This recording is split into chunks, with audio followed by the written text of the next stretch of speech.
Let's go. Hello, guys, and welcome to a new episode of the F1 podcast.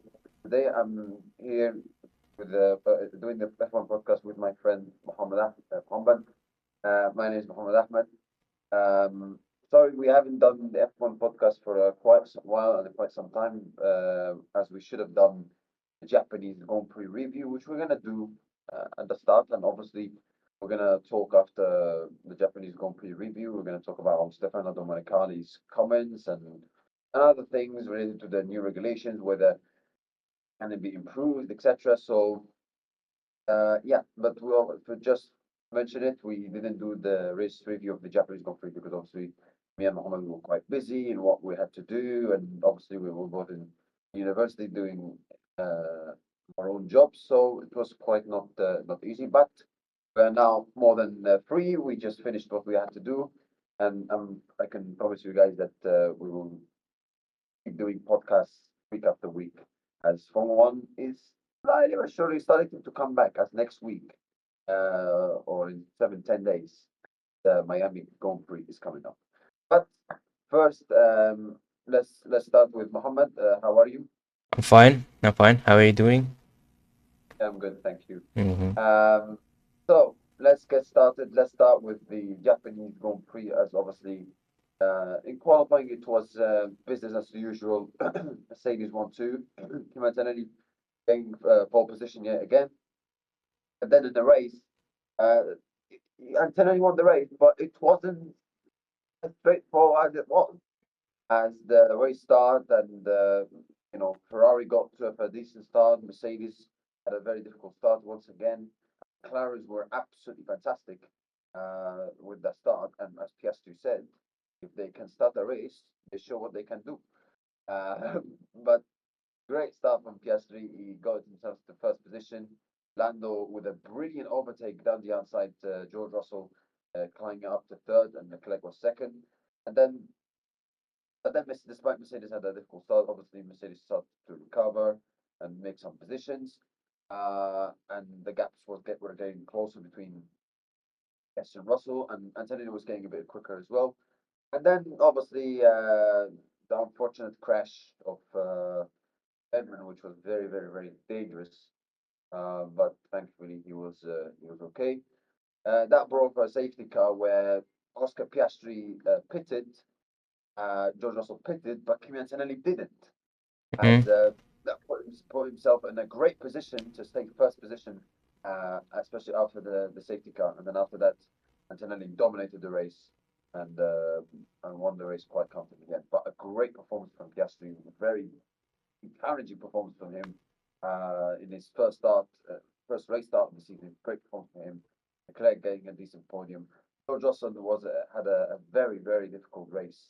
Um, being unlucky wise with the safety car, but also has got to do with his own performance as well. And it was another difficult day for Max Verstappen and for Red Bull as well.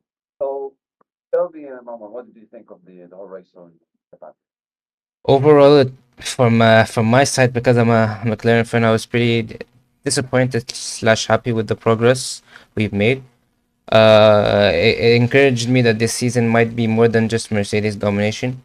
I think especially for with what I've been seeing in the news lately with our Red Bull having a massive package coming to Miami. Same with McLaren, same with Ferrari.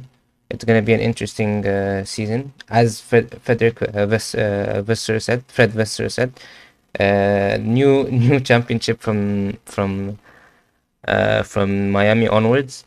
But let's focus mostly on focus on Japan. Overall, I'd say it was a good race. Unlucky from Piastri's side of the garage.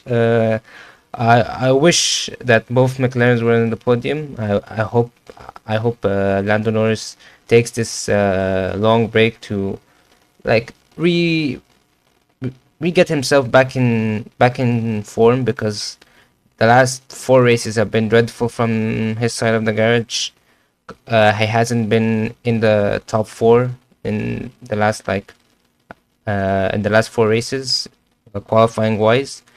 But yeah, I think if he qualified a little bit better, we could have had a McLaren double podium. I'd say as much as I'm gonna say this, and I know a lot of people are gonna give me hate. I think Antonelli got super lucky, super lucky, and he needs Yeah, to figure out these race starts, because if he doesn't figure out these race starts, Mercedes are not gonna be the best team on the grid forever. They're not gonna have the best race pace. They're not gonna have the best car.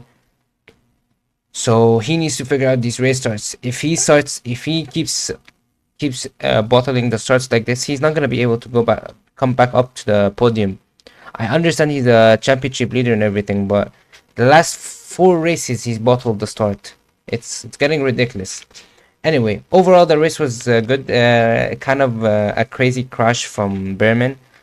We've already discussed this. Andres Stella has already discussed this. The overspeed is a dangerous thing, especially with these new cars.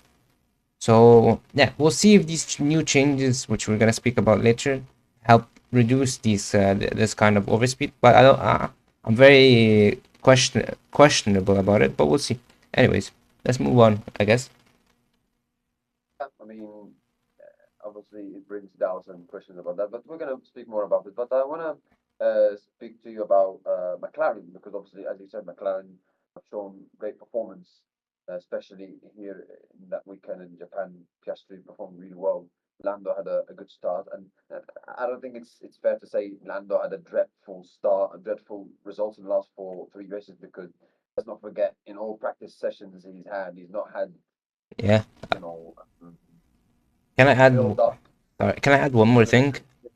so Can I on. add one more thing? Mercedes need to, like, I know these new changes should fix the start, but Mercedes need to figure out their race starts, because McLaren, they have the same engine and they're able to start way better. Like, I think that the race start in Japan, if McLaren actually had two cars, and if McLaren were able to start the races from the start of the season, they would have been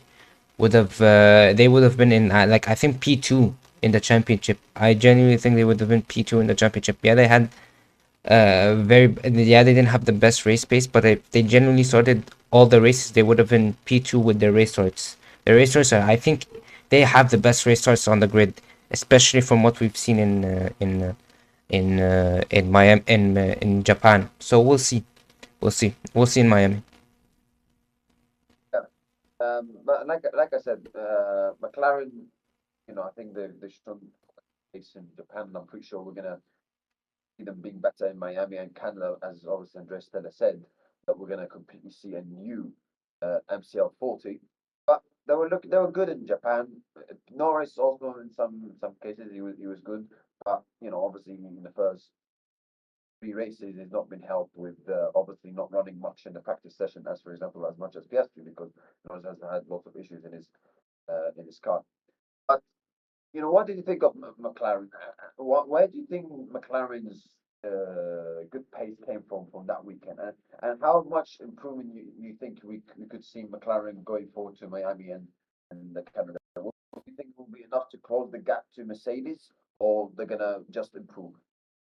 Uh, First of all, the reason why we've seen a different McLaren in Japan is, the race. I would say the race, the track itself suited them as much as they said that the start of the season, start of the race, before the race, that it doesn't suit them. It did suit them. Another reason is, apparently they brought not upgrades in general. They reduced the weight of the car from what I've heard. Another thing is that they've also said that they have a better understanding of the engine, which I think is where all the performance came from, like the better understanding of the engine. So I think if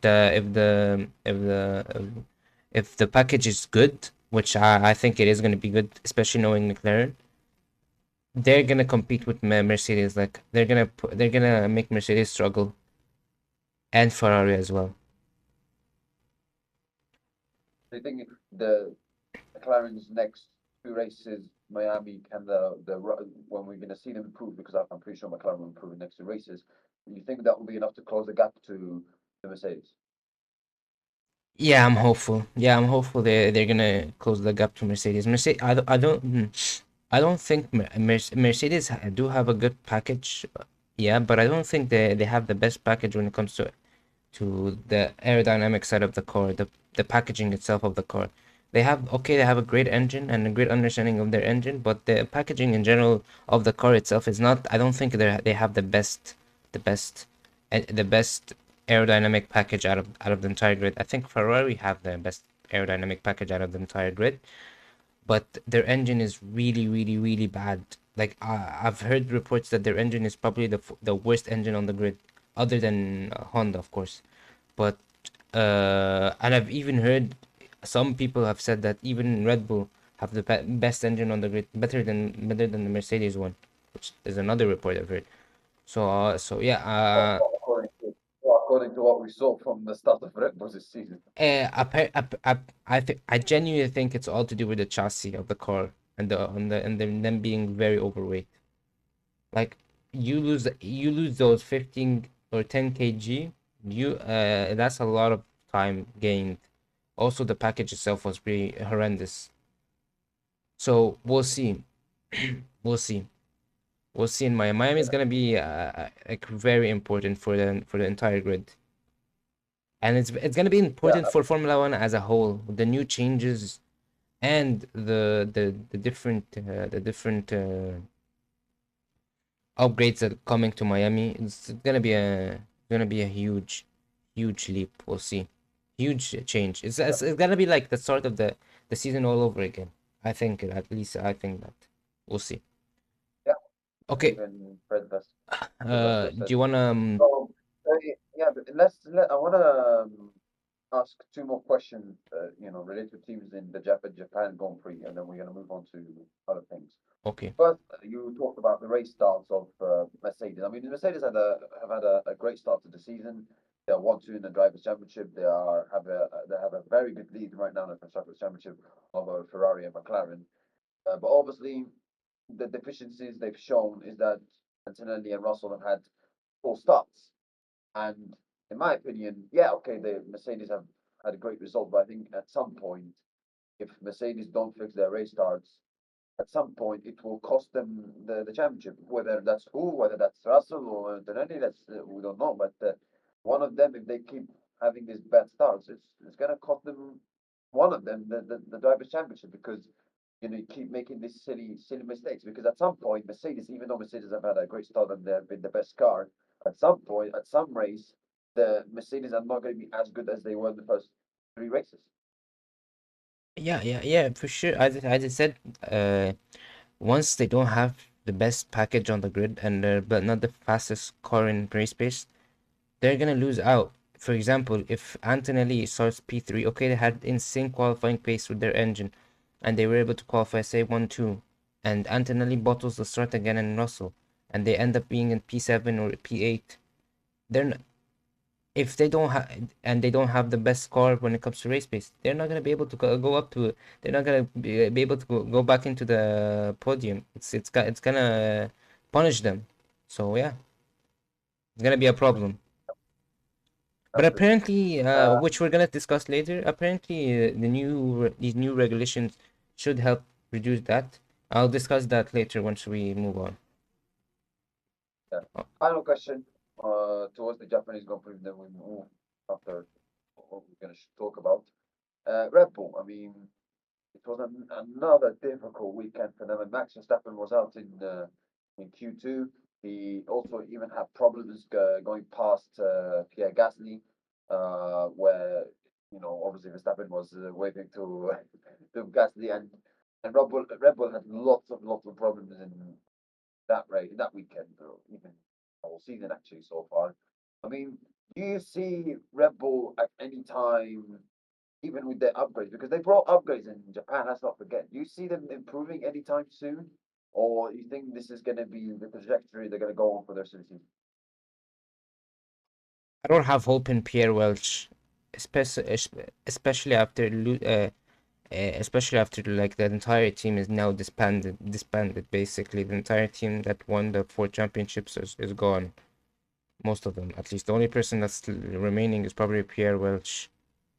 So I have no idea how the team morale is right now, but we'll see. I guess it's another. I don't trust Pierre Welch enough to think these upgrades are gonna transform the car. It's not Andre Nui where even as much as I say that Andre Nui makes a lot of has made a massive mistake this season.